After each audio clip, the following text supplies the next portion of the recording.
Bueno, xa estou de volta en Lourizán e coincidiu, bueno, unha das cousas que quería facer era vir a ver as vaquiñas e ademais aproveitei porque me escribiu unha das persoas que quiso ser destes mecenas que as apadrinou, que o teño aquí, que lle estou preparando unha experiencia que ademais hasta lle trouxen gorro de vaquero e indo por riba atopamos a outro que andaba por aquí.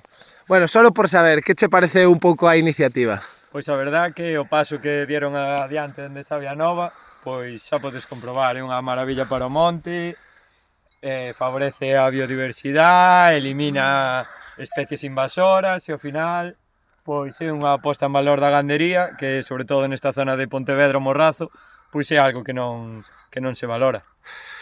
E nada, é iso, isto ainda por riba foi o facer a coña, tiña o gorro de vaquero no coche, entón preparando unha experiencia inmersiva, ainda por riba atopamos a David, e David, solo por saber que che parece tamén o proxecto.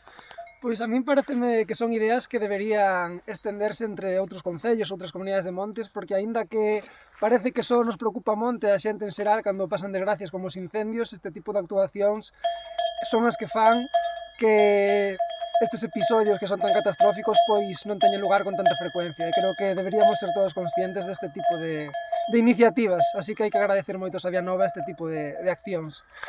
Pois aí andamos, e aquí temos as compañeiras que ainda por enriba, xusto coincide que acaba de falar David do tema dos lumes, aí podemos ver a zona afectada o 7 de xullo de este ano, que teño que decir que lle escribín ao distrito para pedir un pouco de información acerca do lume, porque foi un lume provocado por un arco eléctrico provocado por un eucalipto caído enriba dunha línea de alta tensión e ainda non sabemos nada e vamos a seguir pedindo responsabilidades. Así que, nada, un saudiño e seguiremos traballando.